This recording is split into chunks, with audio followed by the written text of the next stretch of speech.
잠깐만 이불 한 박자는 있군요. 그게 예, 두 박자. 아이고, 예, 잘 오셨습니다. 오늘 이렇게 처음 오신 분도 계시고 한 두 번째 오신 분도 계시고 좋습니다. 그런데 오늘 처음 오시거나 한 두 번째나 한 세 번째 된 분들은 조금 오늘 어려울 거예요. 어려우면 전에 이게 지금 시리즈로 이어져서 하고 있는 거예요. 전체 해탈의 여정이잖아요. 근데 동영상 본문에 순일선언 들어가면은 사이트에 예전 게 다 있어요. 그걸 보면은 좀 쉽습니다. 오늘은 이미 진도가 많이 나간 거예요. 저번에 부산에서 육군 단속 했었어요. 본 분도 계시고 안 본 분도 계실 건데 눈, 귀, 코, 혀, 몸, 마음을 단속해라, 방어해라 이런 말씀의 공부가 있었습니다. 거기 중에 이제 하나 얘기한 게 높이 나는 새가 멀리 본다. 높이 날면 멀리 보고, 멀리 보게 되면 넓게 보게 됩니다. 그렇죠? 잘 느껴봐야 돼요. 멀리 보면 사이즈가 넓어집니다. 광활해집니다. 근데 마음이 원래 넓으면 그냥 눈은 마음의 부속물이에요. 센서니까 마음이 넓으면 본래로 눈은 그냥 넓게 조리개가 펼쳐져 갖고 멀리 보게 돼 있는데 우리가 마음이 많이 살아오면서 오염이 됐다고 그러셨죠, 교수님이. 그래, 마음이 넓지 않기 때문에 역순으로 거꾸로 센서들을 넓게 펼치려는 거예요. 거꾸로 마음이 넓으면 멀리 넓게 볼 텐데 마음이 안 넓어도 눈으로 넓게 멀리 보면 거꾸로 마음이 넓어진다. 비유했었어요.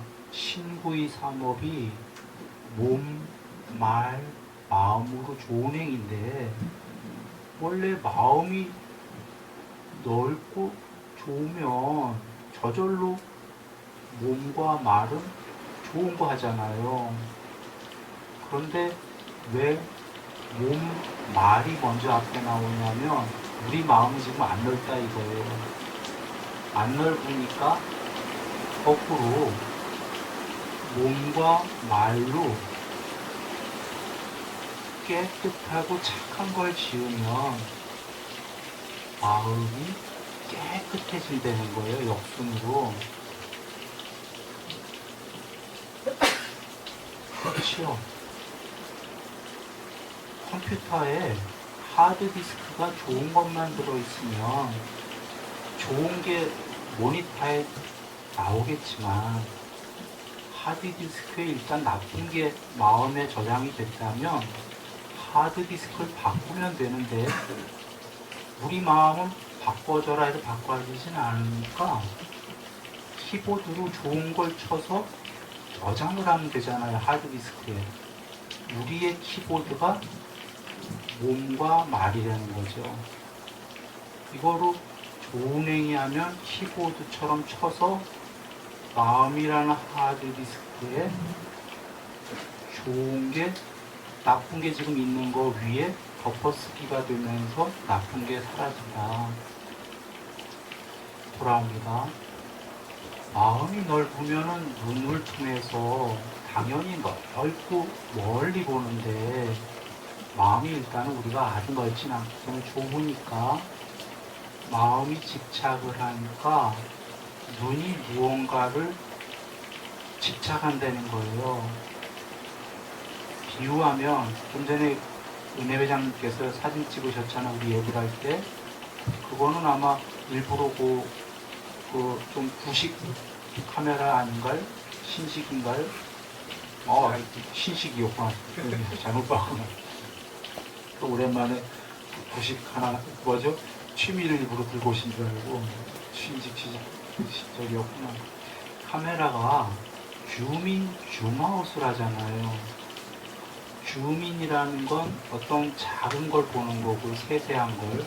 줌아웃 하게 되면 아마 좀 넓게 볼 텐데, 부처님께서 그거 하지 말라고 그러시는 거예요. 눈으로.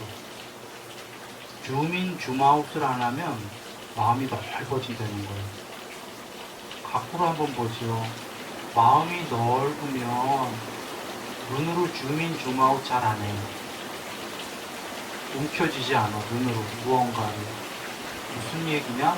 마음이 넓으면, 마음이 텅 비면 눈이 텅 비어요. 눈이 유리창이 돼요. 유리창이 되는 건 특정 사물을 줌인, 줌아웃 안 해요. 이게 부처님 말씀으로 경전으로 들으면 이렇습니다. 눈으로 대상을 봄에 있어서 모양들, 이 세계의 형상들을 볼 때에 세세한 것도 보지 말고 작은 것, 큰 것도 보지 마라. 보긴 보라는 말씀인데 안 본다가 아니라 보는데 작은 것도 보지 말고 큰 것도 보지 마라. 그러니까 더 넓게 보라는 거예요. 더 넓게는 우리식 표현이고 사실은 안 보는 거로 봐라 이 얘기예요. 안 보는 거로 보는 게 뭐예요? 눈이 유리창이 된 거예요. 거울은요, 세상이 비추입니다. 거울에. 거울이 볼 리는 없지요. 무심이니까. 볼 리는 없어요. 그런데 거울은 무정물이니까 그런데 사람도 그렇게 된다 이거지. 마음이 넓어지고 무심이 되면 보는 게 아니라 세상이 비추이는 거예요. 그땐 작은 것도 보지 않고 큰 것도 보지 않고 눈이 유리창이 된 거죠.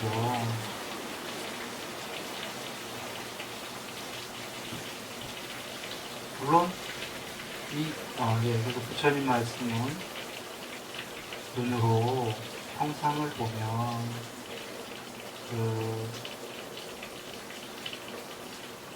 즐거움과 싫어함이 물밀듯이 들어올 거다.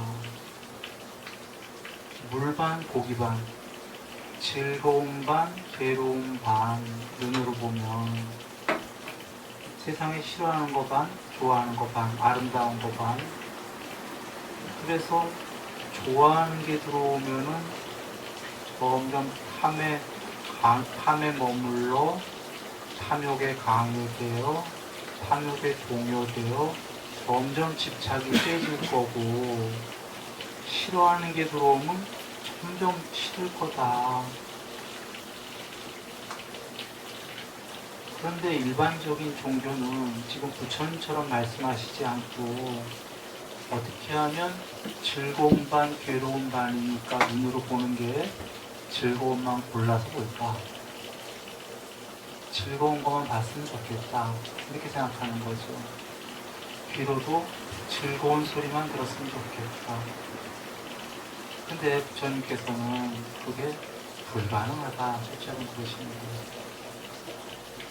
그리고 나아가 그 즐거움 반, 괴로움 반 눈으로 볼 때 그 즐거움도 괜찮아요. 이게 세상적 즐거움이면.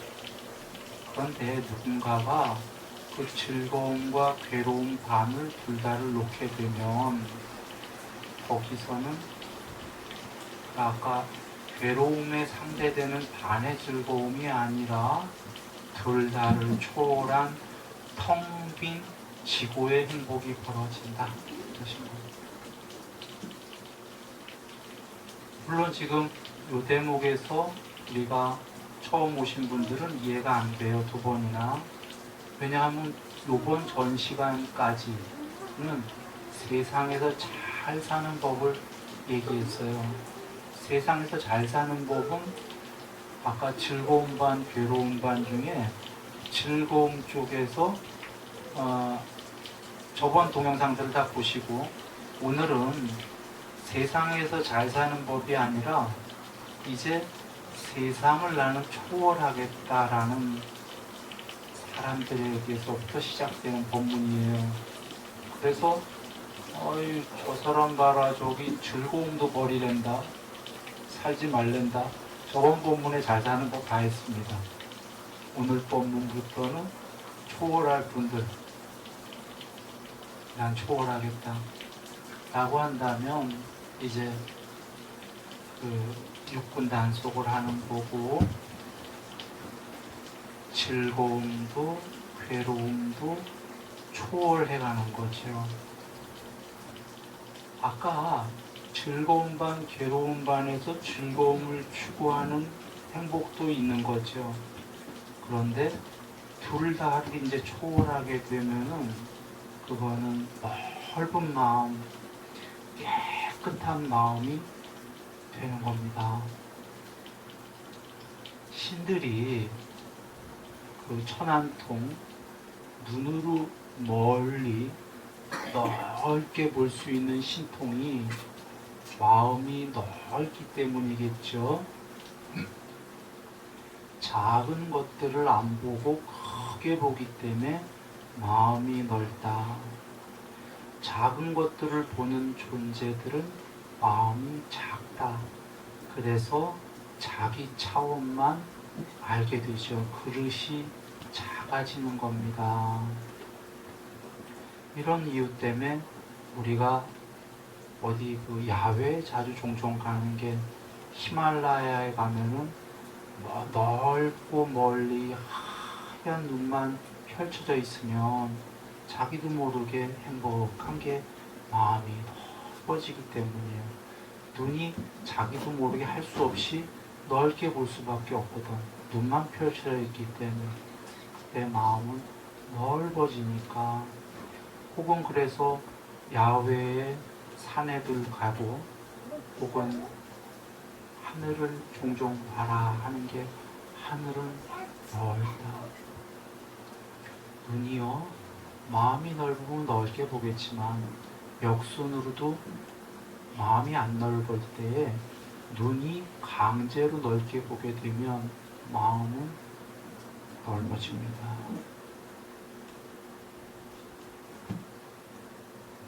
그래 하늘을 보는 거예요.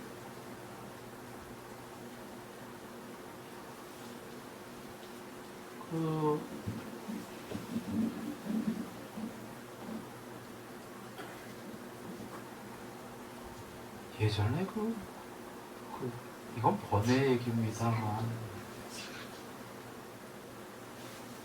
우리가 목동들 나오는 책도 있고 그랬어요. 목동인가? 목동들이 이렇게 가끔 쉬는 시간에 누워서 풀밭에 누워서 하늘을 보지 않습니까? 넓어지는 거예요. 어떤 소설에도 있었던 것 같은데 꼭 이래서는 아닐 건데 지금 문득 드는 생각인데 그 칭기스칸인가요? 칭기스칸인가? 유목민들이죠. 유목민들이 만약에 하늘을 볼 기회가 많았다면 넓어지는 거예요. 그 넓어지는 마음이 종교적일 때는 정말 올바른 길로 가는데 종교를 안 배웠을 때에는 세상을 넓히러 가겠죠. 전쟁 같은 그럴 수도 있는데 종교적이던 형이학적이던 비종교적이던 하늘을 보고 이런 사람들은 어떤 식으로든 넓게 보면 마음이 넓어집니다. 그래 우리가 바다 가서도 이렇게 보는 게 그 수평선을 가없이 보는 이유가 뭔지 몰라도 한가롭고 행복하고 뭔가 그러잖아요.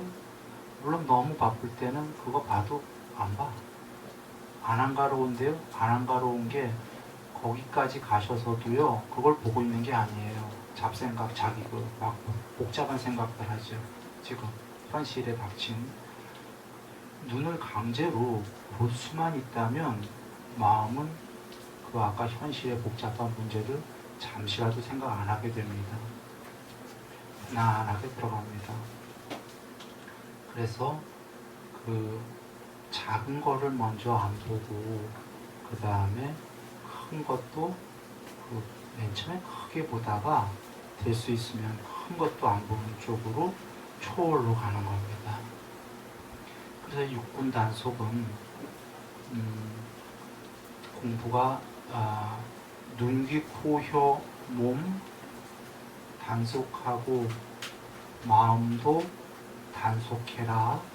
여기서부터 나중에 그 삼매까지를 다 아우러서 지금 중의적으로 말씀이 여기에 담겨 있는 겁니다. 크게 총체적으로. 이제 이 육군 단속부터가 이 세계를 초월하겠다라는 수행의 이제 시작이 돼. 요거 다음에가 이제 식사 절제죠. 음식의 적당량을 알아라 그러셨죠.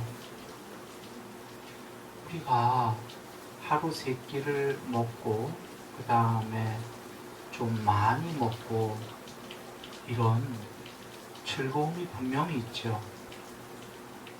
그게 즐겁지 않다면 누가 많이 먹겠어요? 누가 3끼 먹겠어요?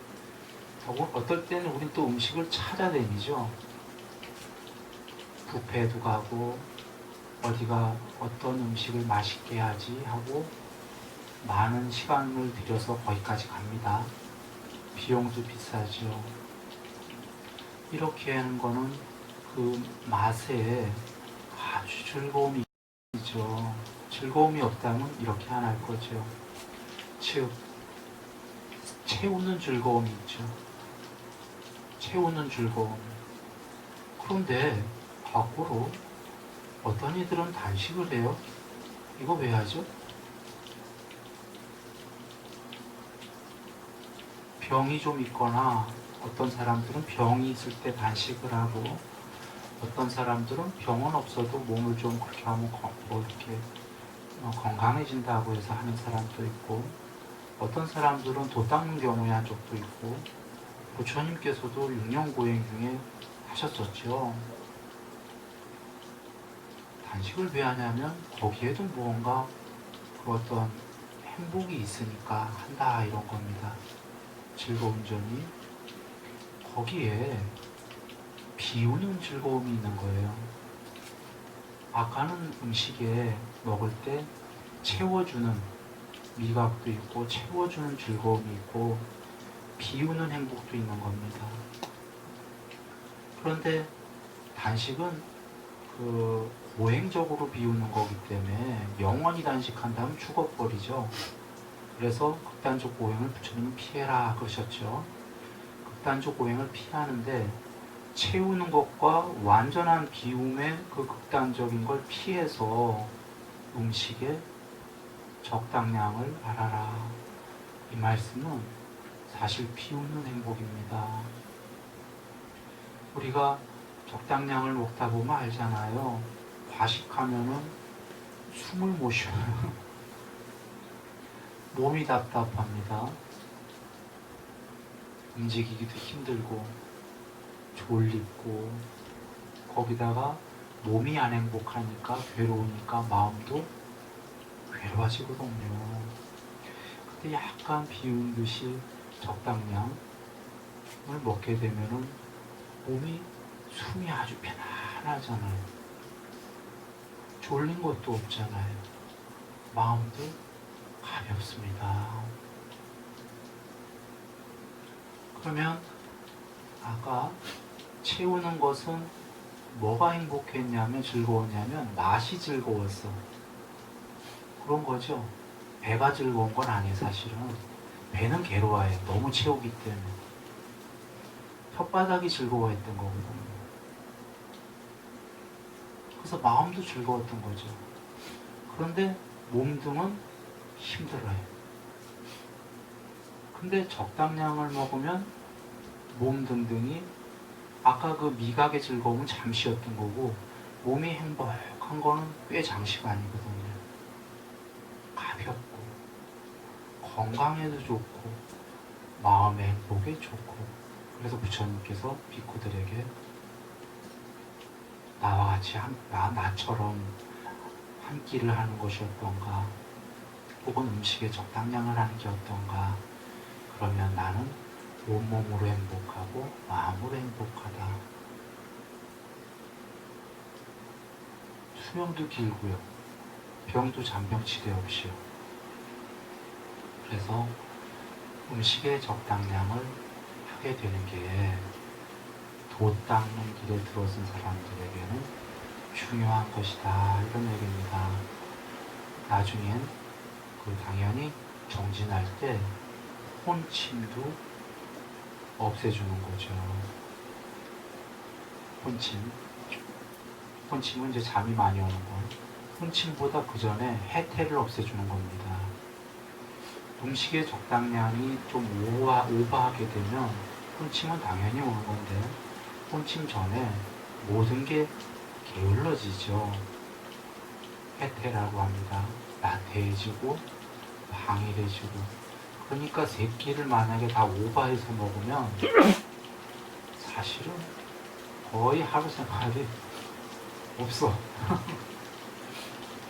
세 끼를 다 많이 먹으면요, 한번 보세요. 몸은 의학적으로 실제로 2시간, 음식 먹고 2시간 있으면 당이 최고로 많이 올라가거든요. 정상인은 물론 좀 더 가겠지만. 그러니 먹으면 당은 계속 이제 올라가거나 이러는데요. 해태해지고, 몸은 숨쉬기 불편하고, 혼침 생기고, 좀 이따 이제 정신이 맑아지려고 그러면 또 한 끼 먹어야 되고, 저녁에 또 맑아지려고 그러면 또 먹어야 되고, 없잖아요. 그리고 그 당시에 스님들은 전부 다 유행이셨기 때문에, 그리고 이제 보통 산 쪽에 마을에서 떨어져 주무셨죠. 그냥 그 산에서 스님들이. 부처님 만나기 전에는, 부처님 만나고도 한동안은 저녁도 드셨나봐, 그 비구 스님들이. 부처님은 안 드셨는데, 저녁에 마을에 탁발하러 내려가면서요, 다치기도 하고, 눈이 안 보이니까, 껌껌하니까, 그거 저녁에 불빛도 없는데 벌식하러 마을까지 들어가는 건 너무 힘들지 않아요? 이게 정말 답답할 시간이 없는데요. 아침 탁발하러 들어가, 점심 벌식하러 들어가, 저녁에 또 벌식하러 가. 눈도 껌껌해서 잘 안 보이는데, 산인데, 동물들 위험한데, 그쵸? 우리 영축산 가봤잖아요. 2600년 지났는데 지금도 그 짝칼 소리도 들으셨어요? 짝칼이 있어요, 지금도. 영취산에. 그러니 부처님 계실 때에는 그 짱글이기 때문에 웬간 맹수들 다 있다는 거 아니에요. 산에. 거기에 비구 스님들이 그 산에서 저녁 벌식하러 내려가. 웬간 맹수들이 다 있는. 위험하죠. 이거 안 돼요. 정진할 시간이 없는 거죠. 그래서 일단은 세 끼에서 줄여라는 건 아니고요. 각 끼마다의 음식의 적당량을 아는 거고요. 적당량이 되면 이제 정말 정신에 들어간다 하면 부처님께서 제자 스님들에게 한 끼 한 끼 줄여 나가셨어요. 맨 처음에 저녁 식사, 저녁 공양을 안 하는 게 어떤가 이렇게 하셔갖고, 저녁 공양을 이제 안 한 지 좀 세월 지나니까 점심을 안 하는 게 어떤가 이렇게 제안을 하셔갖고 차차 줄여나가셨습니다. 근데 이 식사 절제를 하게 되면 좀 전에 설명드린 거가 다 되고, 더불어 뭐가 있냐면 우리가 3대 본능이라고 하는 성욕, 수면욕, 식욕 중에 지금 식욕을 초월하는 그런 공부가 됩니다. 우리가 본능을 넘어설 수 없다라고 여기지만 부처님께서는 넘어설 수 있다 그러시는 겁니다. 그래서 넘어서야 깨달음이다. 넘어서면 지고에 넘어설 만큼 행복이다. 넘어서는 만큼 존재의 변형이 온다. 넘어서는 만큼 사람에서 껍데기는 사람이라도 넘어선 자는 곧바로 신이요. 조금 더 넘어서면 신들의 왕이요. 조금 더 넘어서면 신 중에서도 너무너무 높은 대광명의 신이요. 더 넘어서게 되면 존재를 초월하고 비존재를 초월하게 된다 하신 거예요. 그 3대 본능이라는 게 강할수록 낮은 존재로 간다. 근데 부처님은 할 수 있다 그러셨던 거고, 유불선 공부를 웬만큼 잘 지으셨던 우리나라의 다석 유용모 선생님께서도 그걸 넘어서려고 해혼례를 했던 겁니다. 부인이랑 어느 날 이혼을 안 하고, 이혼은 갈라서 자니까 같이 사는데 오누이로 삽시다. 정말 오라비와 누이로 삽시다 해서 해혼례를 했어요. 말년에도 유용모 선생님이 나는 아직 그 성의 본능이 있는데 없는 건 아니고 참는 거다. 이유는 그게 너무 아닌 것 같다 그러시는 거예요. 그게 그분께서도 노력을 하셨던 거죠.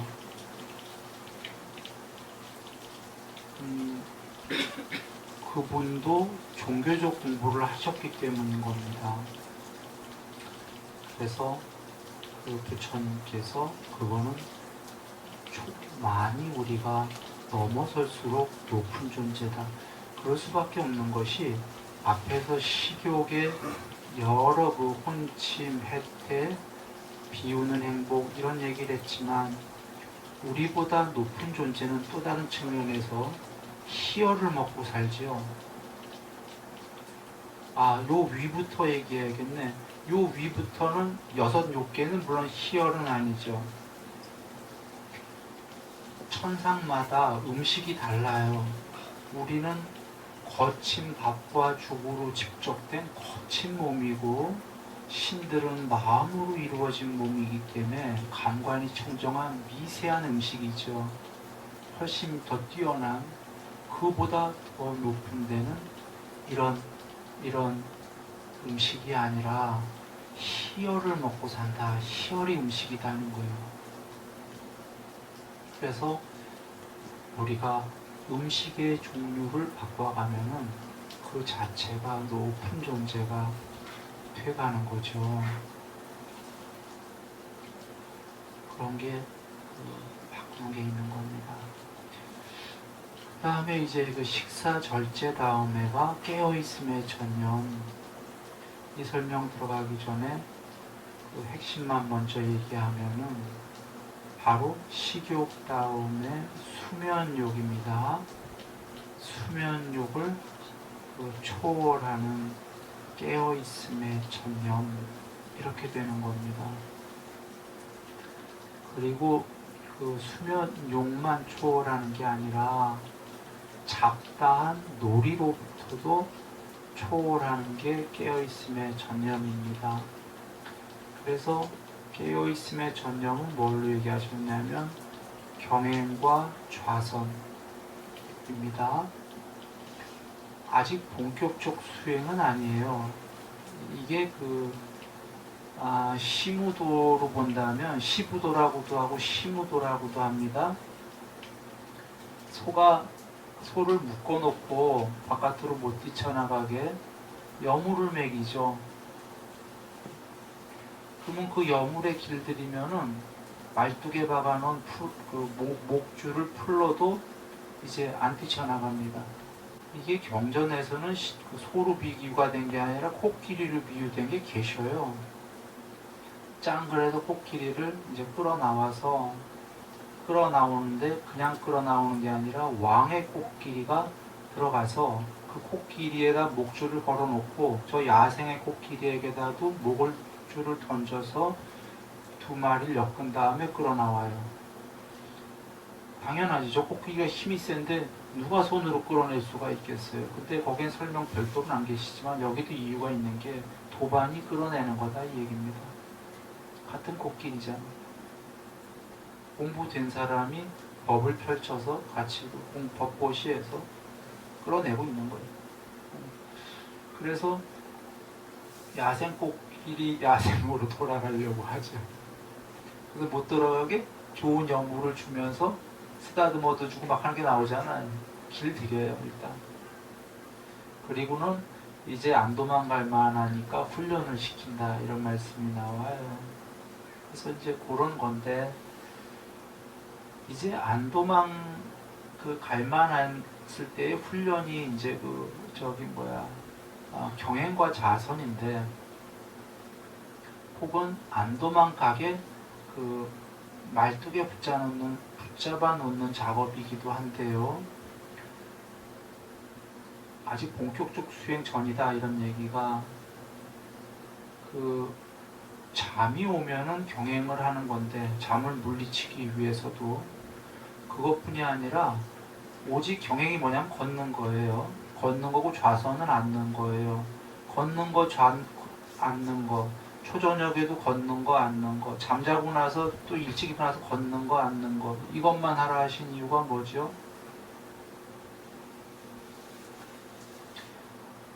세상에 관심이 자꾸 갈 거잖아요.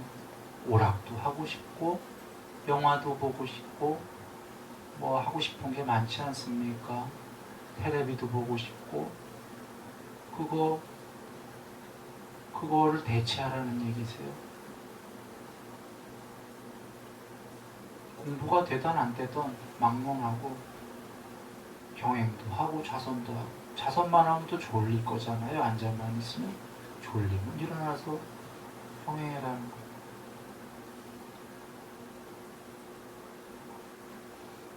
삶이 이제 드디어 바깥쪽에 뛰쳐나가서 마음대로 뛰어놀고 염을 먹던 삶에서 말뚝에 박혀서 드디어 수행 쪽으로 삶 자체가 방향이 전환되는 거죠. 그래서 이전에 이거 잘 판단해 보셔야 돼요. 이거는 제가 해서 하기는 거의 힘든 얘기예요. 잘 판단을 하지 마시라 이런 얘기가 아니에요. 할 분들은 사유 잘 해보고 시작하셔야 된다 이 얘기입니다. 경행좌선. 그래서 제가 해서 시작한다면 하루 종일 경행좌선 할 수 없죠. 시간을 나는 세상이라면서 30분, 뭐 1시간 이렇게 딱 정해놓고 하는 거죠. 뭐 20분이든지.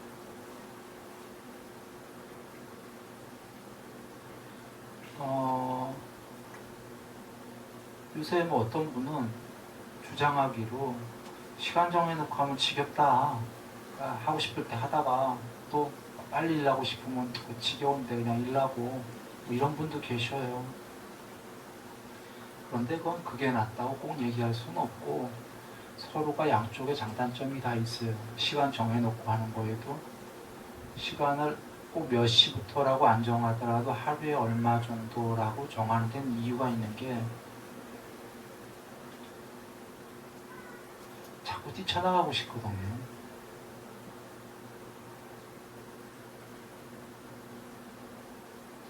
소가 뛰쳐나가고 싶죠. 학생들이 공부하고 싶나요? 학교 공부를? 책상에 앉는 습관이 돼야 되거든요. 중학교 이런 친구들로 여긴다면. 그래서 장단점이 있으니까 스스로 잘 사유해 보건데 정말 나는 이거 하겠다라고 한다면 하루에 얼마 정도 혹은 이틀에 얼마 정도 이런 시간을 잘 정하고 너무 무리하지 않게요. 정한 시간은 해 나가는 게 좋겠어요. 그러다가 습관이 잘 붙어서 잘 하는 편이면 이제 하고플 때 하고 뭐 안 하고플 때 안 해도 뭐 무방하겠어요. 자기 성격에 따라서. 그러니까 스스로들 이걸 잘 여겨서 이제 깨어있음의 전념을 가는 거죠. 그때 이제 좌선은 주로 호흡 보기가 됩니다. 호흡 관찰. 그리고 경행은 이제 행선 중에 초보 단계. 걷는 거 지켜보는 거, 걷는 거 관찰하는 거가 되는 거죠. 이렇게 해서 두 가지가 이루어지면, 두 가지가 뭐냐면 하나는 어느 정도 습관이 됐다. 그리고 하나는 두 공부를 꽤 하다 보니까 어느 정도 공부도 됐다. 즉 호흡 관찰과 서서 걷는 거의 관찰이 공부도 조금 돼 가고, 습관은 아까 여물을 이제 바깥으로 잘 뛰쳐나가지 않는다. 이 습관이 두 개가 됐다면 이제 본격적인 4년초 공부하러 갑니다. 4년초 공부는 요거 다음 공부인데 신수심법입니다. 근데 신수심법에서도 신수심과 법의 일부를 공부하러 가는 거죠. 엄밀하게는. 그리고는 5가지 장애하고 삼매가 뒤에 나오시니까 앞에 4년초 중에 엄밀하게는 신수심을 공부하러 가는 겁니다. 깨어있음의 전념 다음에. 그래서 신수심부터는 다음 시간에 이야기할 건데요.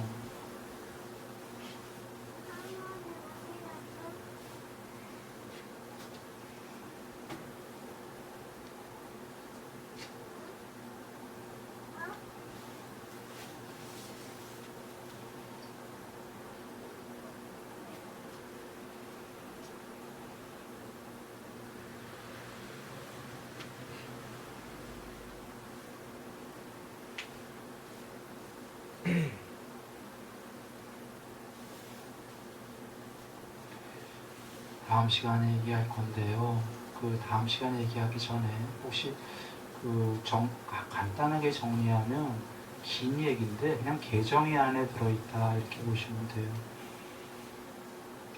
계율은 가로 열고 보시가 포함된 말이긴 한데, 계율과 보시 중에 계율, 삼매, 반야 이 안에 포함된 말이고, 계율이 저번에 얘기한 보시가 몸과 말과 마음으로 착한 행위이고,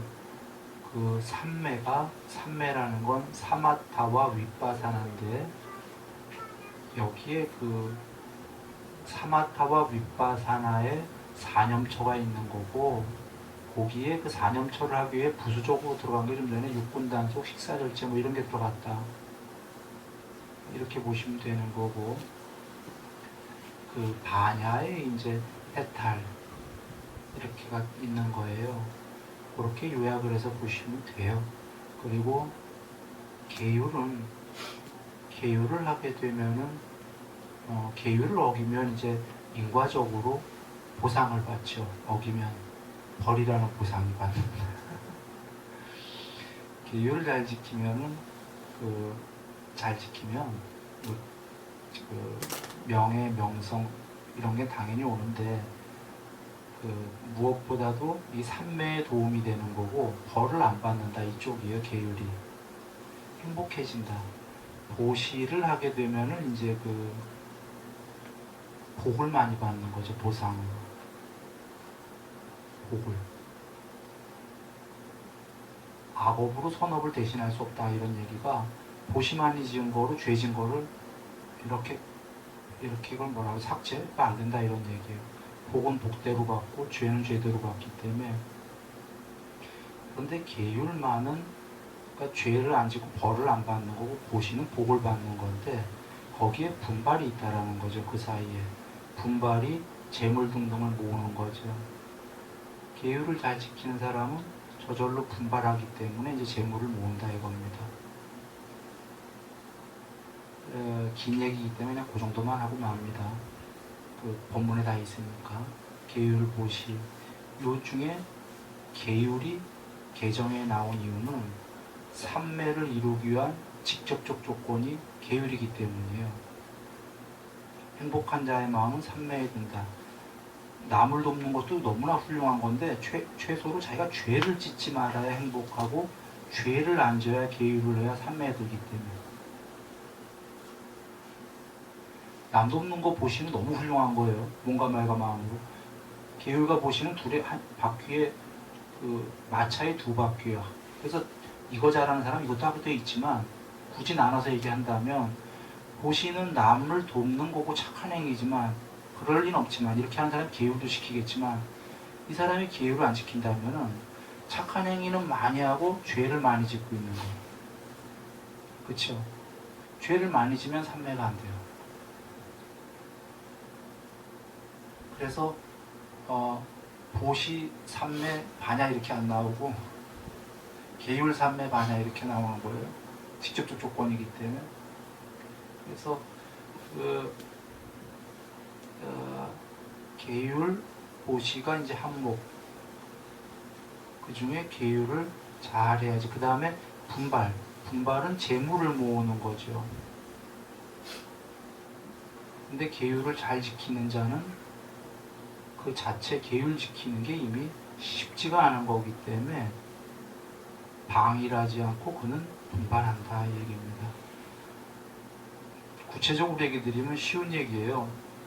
살생도 하지 않고 도둑질도 하지 않고 너무 음란한 생활을 하지도 않고 거짓말도 삼가하고 술과 중독성 물질을 삼가한다 5개. 그러니까 오히려 거꾸로 얘기하면 이런 걸 많이 즐기는 사람은 시간이 방만할 수밖에 없죠. 나태라고 그러나 이런 데 시간을 다 투자해야 되니까.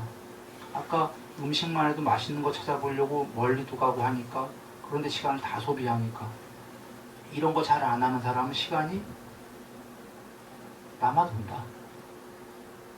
시간이 남아돌면 그 사람은 둘 중에 하나다. 시간이 아예 많이 남아돌아서 나태한 사람, 시간이 많이 남아도는데 분발하는 사람.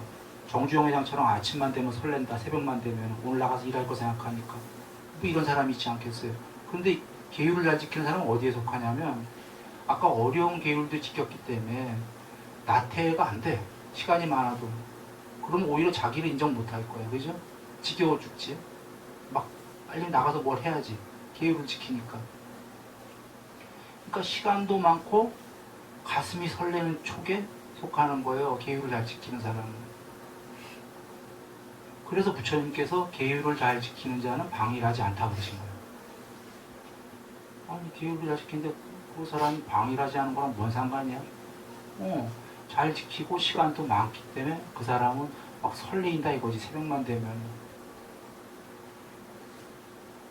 나가는 거예요. 그러니까 그 사람이 죄물 많이 먹을 밖에.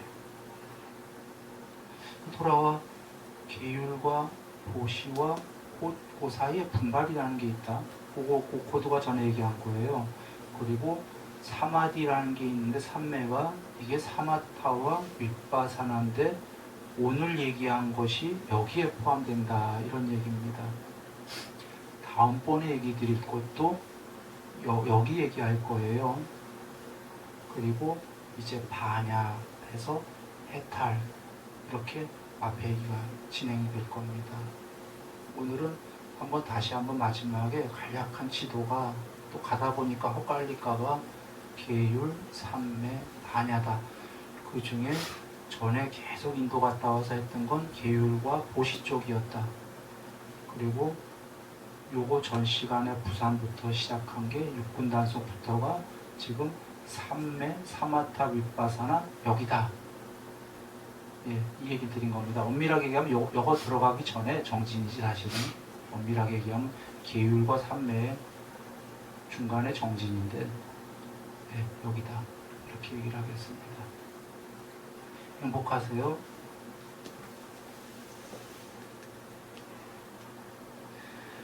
행복하시냐 여쭌 겁니다.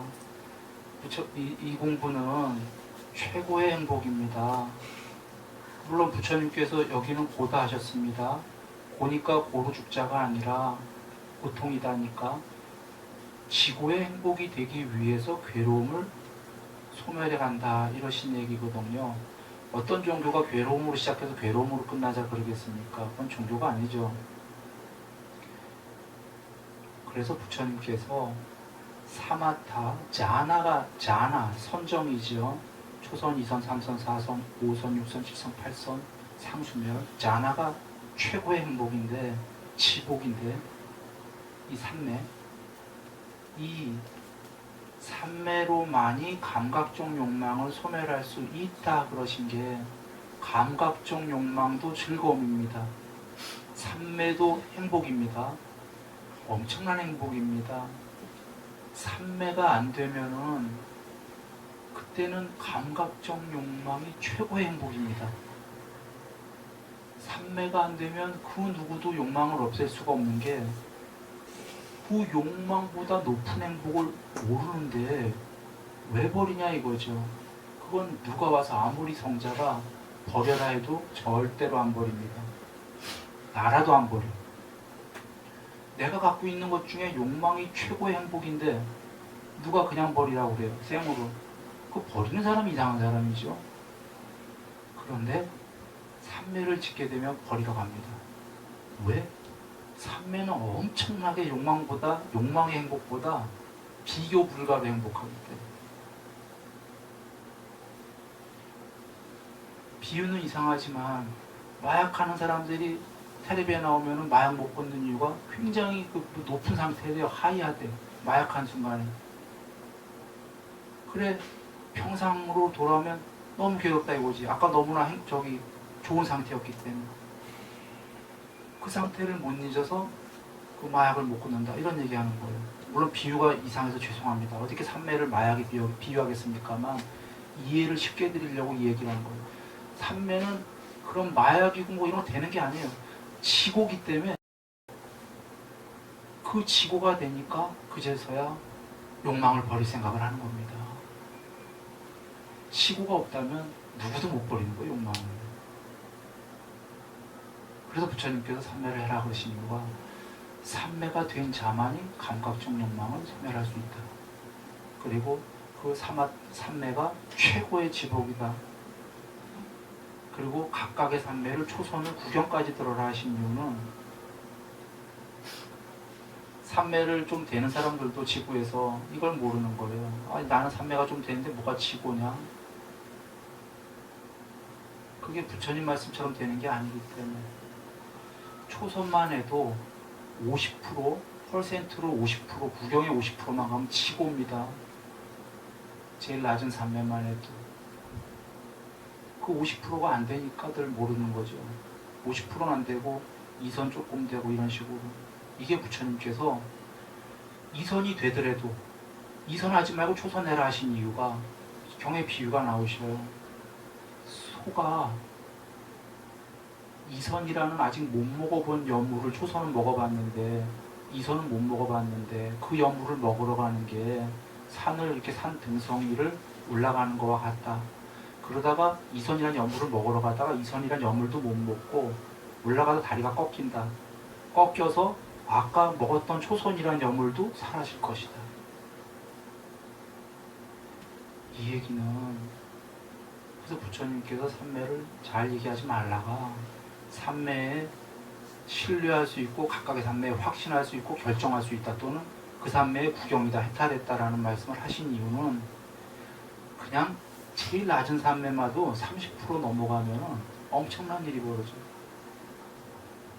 그래서 어떤 사람은 부처님이 그 초선을 즉각적으로 들 때까지 시간상으로 얼마든지 유지할 때까지 빠져나올 때까지 하라고 하셨잖아요. 어떤 사람은 내가 즉각적으로 드니까 삼매 초선에 50% 넘었을 거예요. 아니야. 즉각적으로 머리에서 발끝까지가 벌어진 게 그냥 초선에 처음 들었다요. 걸음마고 즉각적으로 들면 조금 된 거예요. 이제 유지할 만큼 한다 해서 힘들어지거든.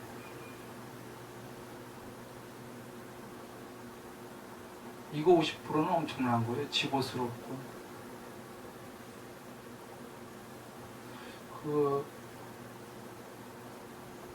참고로 내는 14살, 15살 공무변처 되기 전에 지고의 상태에서 사실은 희열만 1년 반 정도가 있었어요. 내가 기타 뭐 얘기 들은 사람들은 다 알 거야. 치고스러우니까 다른 거 할 생각도 안 하고 희열만 했던 거야. 계속 하루에 몇 시간씩 그 희열이 계속 커가고, 그렇게 자긴 정화가 되고. 초선의 희열, 초선의. 물론 광대한 삶이었지만 그게 몇 년 동안 있었어요. 그러니까 그거 갖고도 사실 부족한 거예요. 초선의 희열만 갖고 하루에 몇 시간씩 몇 년 있는 사람 지구에 별로 없어요. 거의 없을 거야. 지금 살아있는 사람 중에. 잘났다고 자랑하는 게 아니에요. 그거 얘기하려고 드린 게 아니라 삼매를 그렇게 져야 된다는 거지. 삼매를 대부분 요만큼 하고서는 됐어 이러고들 넘어가거든요. 아니야. 부처님께서 말씀하셨듯이 그 초선을 몇 년이든 뭐 꼭 연수는 상관없겠지만 유지할 만큼 해라. 이게 얼마나 중요한 말씀이냐면 제일 낮은 것만 해도 상태에 들면 치고스럽다. 더 가려고도 안 해. 그것만 계속 치려고 해요. 그러니까 조선천부터는 새끼지. 새끼는 엄청나게 높은 데거든요. 요 딸랑 위 여섯 하늘이 아니라 천상이 아니라 여기 여섯 천상만 해도 어마어마한 데예요. 위에가. 조선천은 엄청난 데지. 근데 사실 이 얘기까지는 안 하려고 다음 삼매하려고 했는데 그 개정에 잠깐 설명하다가 하다가 거기까지 갔군요. 그 삼매로는 감각적 명령을 소멸할 수 있다. 사마타 얘기하는 겁니다. 초선, 2선, 3선 쭉 나가는 거. 그거로 이제 소멸할 수 있다. 다음 시간에 그 사티와 사마타를 얘기하겠다 이 얘기하다가 그냥 잠시 그 얘기했어요. 그 사마타 되는 사람들이 있기 때문에 자나 그 자주 얘기했던 걸 다시 한번 얘기한 겁니다.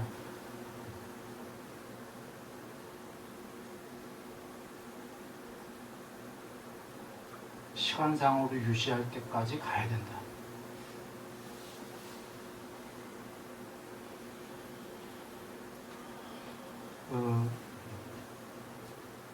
행복하냐 여쭙다 이렇게 얘기됐네. 부처님 말씀대로 가면 그냥 삼매는 아주 먼 얘기더라도 앞에만 하더라도 분명히 행복해집니다. 참 행복해집니다. 얼마나 거룩한 분이겠어요. 복잡하지도 않습니다. 뭐 복잡하게 뭐 그런 거 아니에요. 아주 간단합니다. 경전의 말씀의 핵심은 그 말씀 많이도 아닙니다. 누가 많이 할 수 있겠습니까? 조금씩이에요. 조금씩 하면 행복해진다. 왜 나는 안 행복하지? 꽤 오랫동안 들었는데 그럼 잘 여겨봐야 돼요. 행복해진 거야.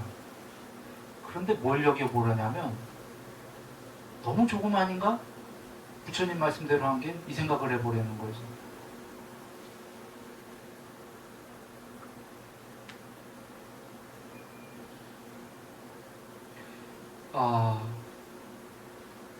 너무 조금이라는 게 오해하지 말아요. 선언에다 절에다 너무 조금 보시나 이런 얘기 아닙니다.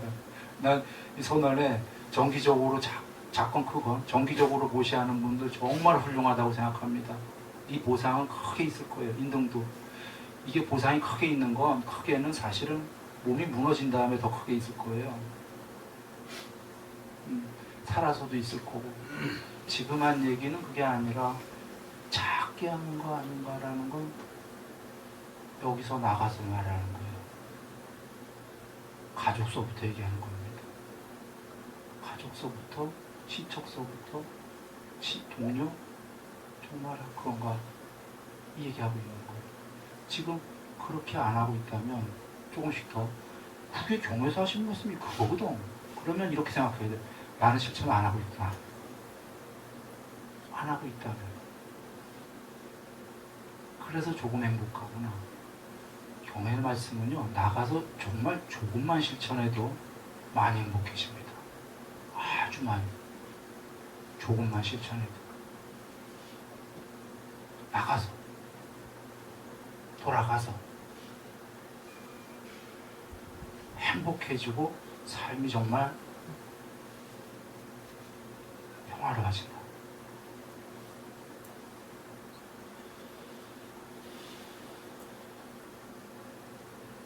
그래서 비가 오면 마음에 빗소리가 들립니다. 마음에 시냇물이 흐르고 마음이 텅 비어 깨끗해갖고 비가 오면 너무나 아름다운. 어제 그 저녁에 누가 그러더만요. 저기 있는 누가 마음에서 빗소리 때 교향곡이 울립니다. 울리죠. 그래서 너 잘하고 있구나 공부를. 아름다웠습니다. 그래서 행복하십니까? 여쭌 게 우리 물론 행복하죠. 여기 많은 분들이 행복합니다. 그래서 더 행복하기를 바랍니다.